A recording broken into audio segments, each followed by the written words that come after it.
सर्वेभ्यो नमो नमः। नमस्कार। स्वागत है आपका सरल संस्कृत सुगम संस्कृत में और मैं हूं प्रतिभा दीक्षित। आज के वीडियो में हम संस्कृत साहित्य से संबंधित और आगे 40 प्रश्नों को देखने वाले हैं। संस्कृत साहित्य की प्रश्नोत्तरी में अभी तक हम 80 प्रश्न हल कर चुके हैं। 2 भाग इसके पहले अपलोड हो चुके हैं, ये तीसरा भाग है। तो इसमें भी हम कालिदास से संबंधित और अन्य कवियों से संबंधित कुछ प्रश्नों को हल करेंगे। अगर आप हमारे साथ जुड़े हुए नहीं हैं और पहली बार चैनल पर आए हैं तो संस्कृत भाषा से संबंधित बहुत सारे वीडियोस चैनल पर उपलब्ध हैं, बहुत सारी प्लेलिस्ट बनी हुई हैं।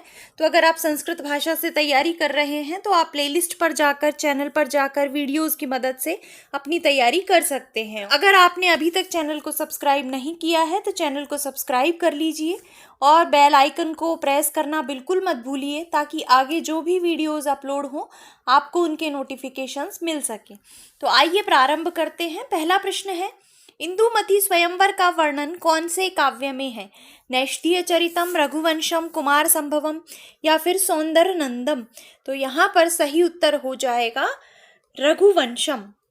रघुवंश के अंतर्गत अज और इंदुमती के विवाह का वर्णन है, तो उसी प्रसंग में इंदुमती स्वयंवर का वर्णन भी किया गया है। तो यहाँ पर सही ऑप्शन हो जाएगा ऑप्शन नंबर ब। दूसरा प्रश्न है, रघुवंशम का मंगलाचरण है नमस्कारात्मक, वस्तु निर्देशात्मक, आशीर्वादात्मक या फिर ब और स दोनों? तो रघुवंश का मंगलाचरण कैसा है? नमस्कारात्मक। इसमें पार्वती परमेश्वर के लिए नमस्कार किया गया है।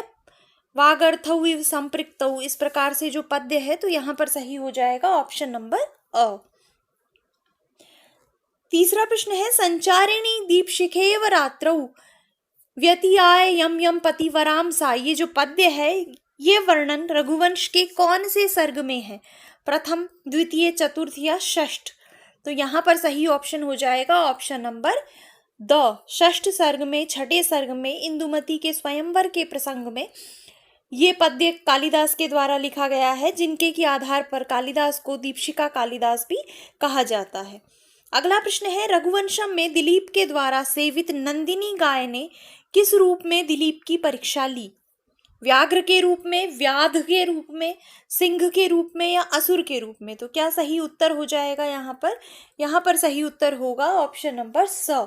कुंभोदर नामक सिंह के रूप में नंदिनी ने दिलीप की परीक्षा ली थी। पांचवा प्रश्न है, रघुवंशम में कितने श्लोक हैं? 1569, 1682, 1785 या 2006? तो कुल कितने श्लोक हैं रघुवंशम के अंतर्गत? यहाँ पर हो जाएगा ऑप्शन नंबर अ, 1569। छठा प्रश्न है, रघुवंश महाकाव्य का प्रधान रस है वीर रस, करुण रस, श्रृंगार रस या शांत रस? कौन सा हो जाएगा यहाँ पर? रघुवंश का प्रधान रस कौन सा है? श्रृंगार रस। तो यहाँ पर हो जाएगा ऑप्शन नंबर स। सातवां प्रश्न है, दिलीप के कुलगुरु कौन थे? वाल्मीकि, मारीच, विश्वामित्र या वशिष्ठ? तो दिलीप के कुलगुरु थे वशिष्ठ। यहाँ पर हो जाएगा ऑप्शन नंबर द। पिछले वीडियो में भी हमने बात की थी कि राम के का जो वंश है वो इक्ष्वाकु वंश के नाम से जाना जाता है और उनके जो राजगुरु हैं उनका नाम है वशिष्ठ। अब चूंकि दिलीप भी राम के वंश में ही हुए हैं, उन्हीं के पूर्वज हैं, तो इनके कुलगुरु भी कौन हो जाएंगे? वशिष्ठ। अगला प्रश्न है, क्व सूर्य प्रभवो वंशः क्व च अल्प विषया मति? इस सूक्ति का संबंध है, बहुत ही महत्वपूर्ण सूक्ति है, महत्वपूर्ण पद्य है। निदर्शना अलंकार के संबंध में बहुत प्रसिद्ध है। अगर अलंकार आपके सिलेबस में है तो आपको ये पद्य अवश्य याद करना चाहिए, क्योंकि निदर्शना के संबंध में बहुत बार ये पद्य पूछा जाता है। तो इस सूक्ति का, इस पद्य का संबंध कौन से ग्रंथ से है? रघुवंशम, कुमार संभवम, किरातार्जुनीयम या फिर नैषधीय चरितम? तो यहाँ पर सही हो जाएगा ऑप्शन नंबर अ। रघुवंश में कालिदास लिखते हैं कि कहाँ पर तो सूर्य वंश का प्रभाव और कहाँ मेरी अल्प विषयक बुद्धि, फिर भी मैं छोटी सी नौका से सागर पार करने का प्रयास करता हूँ, अपनी इस अल्प बुद्धि से इस महान वंश के विषय में वर्णन करने का प्रयास करता हूँ। तो इस संबंध में रघुवंश में कालिदास ने ये सब लिखा है। अगला प्रश्न है, शरीरम माध्यम खलु धर्म साधनम सूक्ति का संबंध है किससे? रघुवंशम से, कुमार संभवम से, अभिज्ञान शाकुंतलम से या विक्रमोर्वशीयम से? तो शरीरम आद्यम खलु धर्म साधनम ये कहा गया है कुमार संभवम के अंतर्गत। तो यहाँ पर हो जाएगा ऑप्शन नंबर ब। 10वां प्रश्न है मालविकाग्निमित्रम में कुल कितने अंक हैं? 5, 6, 7 या 10? तो कितने अंक हैं मालविकाग्निमित्रम में? 5। यहाँ पर होगा ऑप्शन नंबर अ। विक्रमोर्वशीयम में कितने अंक हैं? 4, 5, 6 या 7? तो विक्रमोर्वशीयम में भी 5 ही अंक हैं, तो यहाँ पर भी ऑप्शन नंबर ब सही हो जाएगा।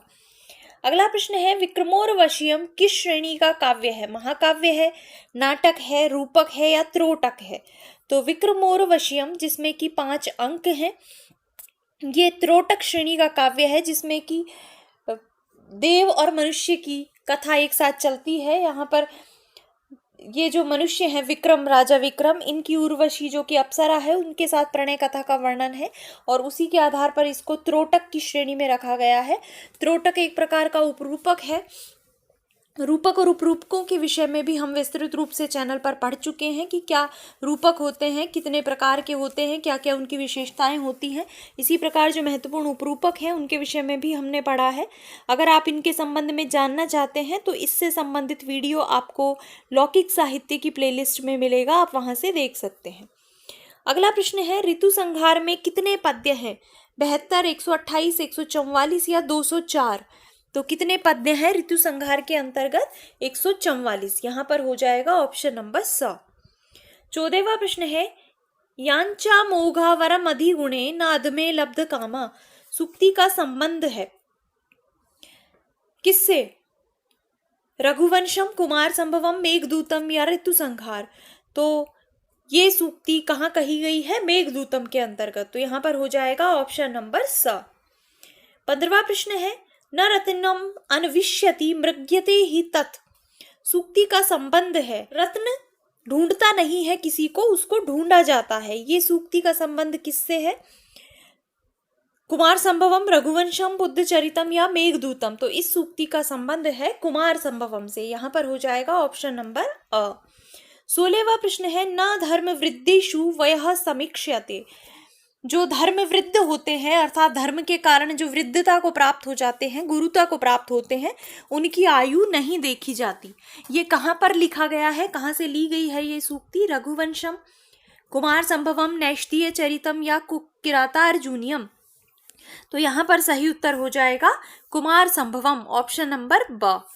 अगला प्रश्न है श्रुति इव अर्थम स्मृति अनुगच्छत सूक्ति संबंधित है किससे? कुमार संभवम से, रघुवंशम से, मेघदूतम से या अभिज्ञान शाकुंतलम से? तो यहाँ पर सही उत्तर हो जाएगा ऑप्शन नंबर ब, रघुवंशम से। 18वां प्रश्न है रत्नम समागच्छतु कांचनेन रत्न का कंचन के साथ, स्वर्ण के साथ भली भांति समागम हो, ये सूक्ति संबंधित है कुमार संभवम, मेघदूतम, रघुवंशम या ऋतु संहार? तो कहाँ पर लिखी गई है ये? रघुवंशम में। तो यहाँ पर हो जाएगा ऑप्शन नंबर स। अगला प्रश्न है रिक्तः सर्वो भवति ही लघु पूर्णता गौरवाय सूक्ति कौन से ग्रंथ से उद्धृत है? कि जो लघु है उसका सभी रिक्त होता है, जो पूर्णता है वो गौरव के लिए होती है, अर्थात तुच्छ व्यक्ति ओछा होता है, इस तरह से आप इसको समझ सकते हैं। और जो पूर्ण व्यक्ति होता है, ज्ञानी व्यक्ति होता है, वो अच्छा होता है, छलकता नहीं है। तो पूर्णता गौरव के लिए होती है और लघु का सब कुछ रिक्त ही होता है। इस सूक्ति का संबंध कौन से ग्रंथ से है, कौन से ग्रंथ से उद्धृत है ये? कुमार संभवम, मेघदूतम, रघुवंशम या किरातार्जुनीयम? तो यहाँ पर हो जाएगा ऑप्शन नंबर ब, मेघदूतम। अगला प्रश्न है नीचै गच्छति उपरि च दशा चक्र नेमि क्रमेण जीवन की दशा, भाग्य दशा जो है वो चक्र के क्रम के अनुसार, जैसे साइकिल का पहिया ऊपर नीचे घूमता रहता है, उसी प्रकार ये जो दशा है भाग्य दशा वो नीचे ऊपर जाती रहती है। इस सूक्ति का संबंध है कुमार संभवम, रघुवंशम, किरातार्जुनीयम या फिर मेघदूतम? तो क्या सही उत्तर हो जाएगा यहाँ पर? यहाँ पर होगा मेघदूतम। अगला प्रश्न है एकमात्र मंदाक्रांता छंद में लिखा गया काव्य है।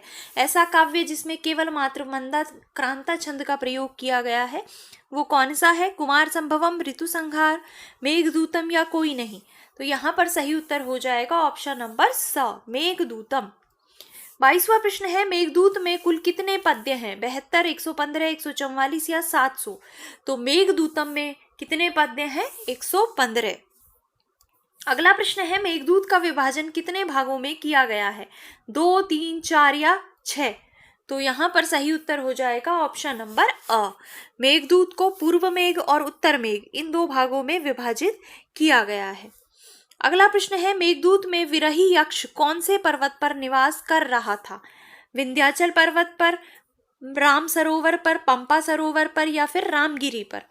तो यहाँ पर क्या सही उत्तर होगा? यहाँ पर सही ऑप्शन हो जाएगा ऑप्शन नंबर द, रामगिरी पर्वत पर विरही यक्ष निवास कर रहा था। 25वां प्रश्न है, विरही यक्ष ने कौन से मास के प्रथम दिन मेघ को देखा? आषाढ़, श्रावण, कार्तिक या ज्येष्ठ? तो यहाँ पर सही उत्तर हो जाएगा ऑप्शन नंबर अ, आषाढ़ के प्रथम दिन किसने? विरही यक्ष ने मेघ को देखा। अगला प्रश्न है, हितम मनोहारी च दुर्लभम वचः सूक्ति का संबंध है रघुवंशम से, कुमार संभवम से, किरातार्जुनीयम से या शिशुपालवधम से? तो इसका सही उत्तर हो जाएगा ऑप्शन नंबर स, किरातार्जुनीयम में लिखी गई ये बहुत ही प्रसिद्ध सूक्ति है जो कि उसके प्रथम सर्ग के अंतर्गत ही है। तो इसको आप स्पेशली याद रखिए, बहुत बार परीक्षाओं में ये पूछी जाती है कि ऐसा वचन जो हितकारी भी हो और मन को अच्छा भी लगे, ऐसा वचन बहुत ही दुर्लभ होता है। तो ये कहाँ कहा गया है? ये कहा गया है किरातार्जुनीयम के अंतर्गत। अगला प्रश्न है, व्रजन्ति ते मूढ़धियः पराभवम भवन्ति मायाविषु येन मायिनः। ऐसे मूढ़ व्यक्ति पराजय को प्राप्त करते हैं जो मायावियों के साथ मायावियों का व्यवहार नहीं करते। दूसरी सूक्ति है, वरम विरोधो अपि समम महात्मभिः, कि महात्माओं के साथ विरोध करना भी श्रेष्ठ होता है। इसके अतिरिक्त तीसरी सूक्ति है, सहसा विदधीत न क्रियाम अविवेकम परमापदाम पदम। अचानक कोई भी कार्य नहीं करना चाहिए क्योंकि अविवेकपूर्ण कार्य परम आपदा का स्थान होता है। और चौथी सूक्ति है, अहो दुरंता बलवद विरोधिता, कि अहो दुर्भाग्य है, बलवान के साथ की गई विरोध बुरे अंत वाला ही होता है। तो ये जो सारी सूक्तियां हैं ये किस ग्रंथ से ली गई हैं? ये 4 प्रश्न हैं। 4 प्रश्नों को मैंने एक प्रश्न के अंतर्गत ही रख दिया है। आपको ये चारों महत्वपूर्ण सूक्तियां हैं, इनको याद रखना है क्योंकि ये बार बार परीक्षा में पूछी जाती हैं। तो ये चारों सूक्तियां किस ग्रंथ से उद्धृत हैं? किरातार्जुनीयम, कुमार संभवम, शिशुपाल वधम या फिर मुद्रा राक्षसम? तो इसका सही उत्तर हो जाएगा ऑप्शन नंबर अ, किरातार्जुनीयम। 28वां प्रश्न है, बृहत्त्रयी के अंतर्गत परिगणित प्रथम काव्य है। बृहत्त्रयी में 3 काव्य आते हैं, अब इस बात से परिचित होंगे, लेकिन इस तरीके का थोड़ा सा घुमाने वाला प्रश्न पूछा जा सकता है कि इसके अंतर्गत परिगणित प्रथम काव्य कौन सा है। तो प्रथम काव्य कौन सा हो जाएगा? किरातार्जुनीयम, शिशुपालवधम, नैष्ठीय चरितम या रघुवंशम? तो यहाँ पर हो जाएगा ऑप्शन नंबर अ। इसी क्रम में आपको इन तीनों को याद रखना है, किरातार्जुनीयम, उसके बाद शिशुपालवधम और फिर अंतिम है नैष्ठीय चरितम। तो किसी भी तरीके का प्रश्न पूछा जाए बृहत्त्रयी के अंतर्गत परिगणित अंतिम काव्य कौन सा है, तो नैष्ठीय चरितम हो जाएगा, प्रथम हो जाएगा किरातार्जुनीयम। अगला प्रश्न है, संस्कृत साहित्य में विचित्र मार्ग के प्रवर्तन का श्रेय किसे जाता है? अब विचित्र मार्ग क्या है इसके बारे में हम बहुत ही विस्तृत रूप से पढ़ चुके हैं। देखिए, संस्कृत काव्यों की परंपरा के विषय में हमने बहुत पहले चैनल पर अध्ययन किया था। उससे संबंधित वीडियोस आपको लौकिक साहित्य की प्लेलिस्ट से मिलेंगे, जिसमें महाकाव्य परंपरा क्या परंपरा रही है, किस प्रकार उसका विकास हुआ है, कौन आदि थे, किस प्रकार ये परंपरा आगे बढ़ी। इसी प्रकार नाट्य परंपरा, रूपक परंपरा, गद्य परंपरा, पद्य परंपरा, सभी को हमने चैनल पर पढ़ा है। उसके अंतर्गत हमने बात की थी कि विचित्र मार्ग क्या है। तो आप अगर डिटेल में संस्कृत साहित्य को समझना चाहते हैं और आप वास्तविक रूप से संस्कृत साहित्य में इंटरेस्टेड हैं, तो आपको लौकिक साहित्य से संबंधित ये वीडियोस देखने चाहिए, जिससे आपका नॉलेज भी बढ़ेगा, आप प्रश्नों को ज़्यादा अच्छे तरीके से भी समझ पाएंगे और संस्कृत साहित्य में आपकी रुचि भी पैदा हो जाएगी। आप रटने की आवश्यकता आपको नहीं पड़ेगी। अगर आपकी रुचि स्वतः जागृत होती है किसी चीज़ में, तो आपको इंटरेस्ट आएगा, आप इजीली चीज़ों को याद रख पाएंगे। तो ये तो रही एक बात लौकिक साहित्य के प्लेलिस्ट की कि वहाँ से आप ये सारे वीडियोस देख सकते हैं। विचित्र मार्ग की अगर बात करें तो देखिए संक्षिप्त में मैं आपको यहाँ पर समझा दूं। विचित्र मार्ग का तात्पर्य ये है कि महाकाव्य की रचना जब होती थी संस्कृत साहित्य में, तो पूर्व में ये परंपरा थी कि भाव पक्ष पर अधिक बल दिया जाता था। अपनी कला का प्रदर्शन महाकवि नहीं करते थे। जैसे कालिदास हैं, उन्होंने भाव पक्ष की प्रधानता की है, इतना अच्छा प्रकृति का वर्णन उन्होंने किया है। अलंकारों को जबरदस्ती ठूसा नहीं है अपने पांडित्य के प्रदर्शन के लिए। जहां आवश्यकता हुई उन्होंने अच्छा प्रयोग किया अलंकारों का, लेकिन जबरदस्ती केवल अपने पांडित्य प्रदर्शन के लिए इस प्रकार का कार्य उन्होंने नहीं किया। लेकिन धीरे धीरे धीरे जैसे महाकाव्य परंपरा विकसित हुई, तो इस प्रकार की एक नई परंपरा आ गई महाकाव्यों में कि भाव पक्ष की अपेक्षा कला पक्ष पर अधिक बल दिया जाने लगा, अपने पांडित्य प्रदर्शन पर अधिक बल दिया जाने लगा। तो उसको कहा जाता है विचित्र मार्ग। जब भाव पक्ष की अपेक्षा काव्य में कला पक्ष पर, अलंकारों के प्रयोग पर, अपने पांडित्य प्रदर्शन पर ज्यादा बल दिया गया, वो कहलाता है विचित्र मार्ग। तो इस विचित्र मार्ग के प्रवर्तन का श्रेय किसे जाता है, अर्थात सर्वप्रथम किसने इस विचित्र मार्ग का अनुसरण करके काव्य लिखे? कालिदास, भास, भारवी या भवभूति? तो यहाँ पर सही ऑप्शन हो जाएगा भारवी, जिनके द्वारा एकमात्र लिखा गया किरातार्जुनीयम काव्य है, जिसमें हमें भाव पक्ष की अपेक्षा कला पक्ष की प्रधानता दिखाई पड़ती है। उन्होंने चित्र काव्य का प्रयोग भी अपनी पांडित्य प्रदर्शन के लिए किया है। तो न, नो, नुन्नो, नो, नाना, नना, ननु, ननु, इस प्रकार का एक पद्य है जिसमें केवल मात्र न वर्ण को लेकर वो एक पूरे पद्य की रचना कर देते हैं। इसी प्रकार अलंकारों का भी जबरदस्ती स्थान स्थान पर प्रयोग किया गया है। तो ये किसको जाता है विचित्र मार्ग के प्रवर्तन का श्रेय? भारवी को। तो यहाँ पर सही हो जाएगा ऑप्शन नंबर स। अगला प्रश्न है, कर्नाटक से प्राप्त ऐहोल शिलालेख में किस संस्कृत कवि का नामोल्लेख प्राप्त होता है? कालिदास का, भास का, भारवी का या अ और स दोनों का? तो यहाँ पर सही उत्तर हो जाएगा ऑप्शन नंबर द। जो ऐहोल शिलालेख है जो कि कर्नाटक से प्राप्त हुआ है, इसमें कालिदास और भारवी दोनों का ही नामोल्लेख प्राप्त होता है। तो यहाँ पर ऑप्शन नंबर द सही हो जाएगा। अगला प्रश्न है, भारवी का मूल नाम था दिवाकर, दामोदर, वीरदत्त या फिर रत्नाकर? तो क्या था भारवी का मूल नाम? दामोदर। अगला प्रश्न है, भारवी की रीति मानी जाती है वैदर्भी, पांचाली, गौड़ी या फिर मिश्रित? अब रीतियां क्या है, क्या इनमें वर्णन होता है, ये सारी बात भी हम काव्य के संबंध में कर चुके हैं। सारे वीडियोस चैनल पर हैं, अगर आप इसमें इंटरेस्टेड हैं तो आप ये वीडियोस भी देख सकते हैं। अलग अलग प्लेलिस्ट में जाइए, वहाँ से आपको सारे मिलेंगे। अब हम यहाँ पर बात करें कि भारवी की रीति कौन सी मानी जाती है, तो भारवी की रीति मानी जाती है पांचाली। 33वां प्रश्न है, किरातार्जुनीयम में कुल कितने सर्ग हैं? 17, 18, 19 या 20? तो कितने सर्ग हैं किरातार्जुनीयम में? 18। यहाँ पर हो जाएगा ऑप्शन नंबर ब। 34वां प्रश्न है, भारवी के पिता का क्या नाम था? श्रीधर, वीरदत्त, दिवाकर या वर्णिकर? तो भारवी के पिता का नाम था श्रीधर। ऑप्शन नंबर अ यहाँ पर सही हो जाएगा। 35वां प्रश्न है, नारिकेल फल सम्मित वचः किसके विषय में प्रसिद्ध है? भवभूति, दंडी, भारवी या फिर माघ? तो ये है किसके विषय में प्रसिद्ध है? भारवी के विषय में। नारिकेल के फल के समान इनकी वाणी है, ऐसा कहते हैं मल्लीनाथ। वो जब टीका करते हैं तो भारवी के विषय में कहते हैं कि इनकी वाणी ऐसी है जो नारियल के फल के समान है। देखने से तो बाहर से कठोर लगती है, लेकिन उसके अंदर मधुरता, करुणा भरी हुई है। तो ये किसके संबंध में प्रसिद्ध है? भारवी के संबंध में है। ऐसा कौन कहते हैं? मल्लीनाथ कहते हैं। तो ये भी आपको ध्यान रखना है। अगला प्रश्न है, किरातार्जुनीयम का कथानक महाभारत के कौन से पर्व पर आधारित है? आदि पर्व, सभा पर्व, उद्योग पर्व या फिर वन पर्व? तो यहाँ पर सही उत्तर हो जाएगा ऑप्शन नंबर द, वन पर्व। 37वां प्रश्न है, महाकाव्य के आरंभ में श्री शब्द का प्रयोग किसने किया है? भारवी, माघ, श्रीहर्ष या फिर बाण? तो यहाँ पर सही उत्तर हो जाएगा भारवी। महाकाव्य के आरंभ में ये श्री शब्द का प्रयोग करते हैं। इसके अतिरिक्त प्रत्येक सर्ग के अंत में ये लक्ष्मी शब्द का प्रयोग करते हैं, ये आपको ध्यान रखना है। अगला प्रश्न है, किरातार्जुनीयम पर रचित मल्लीनाथ की टीका का क्या नाम है? संजीवनी, घंटापथ, सर्वंकषा या फिर नीलकंठी? तो यहाँ पर सही उत्तर हो जाएगा ऑप्शन नंबर ब, घंटापथ। देखिए, मल्लीनाथ ने जो कालिदास के काव्य पर टीका लिखी है, रघुवंश और कुमार संभवम दोनों पर संजीवनी टीका लिखी है और किरातार्जुनीयम पर लिखी है घंटापथ।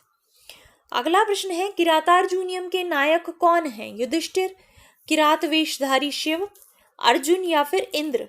तो यहाँ पर सही उत्तर हो जाएगा ऑप्शन नंबर स, अर्जुन किरातार्जुनीयम के नायक है।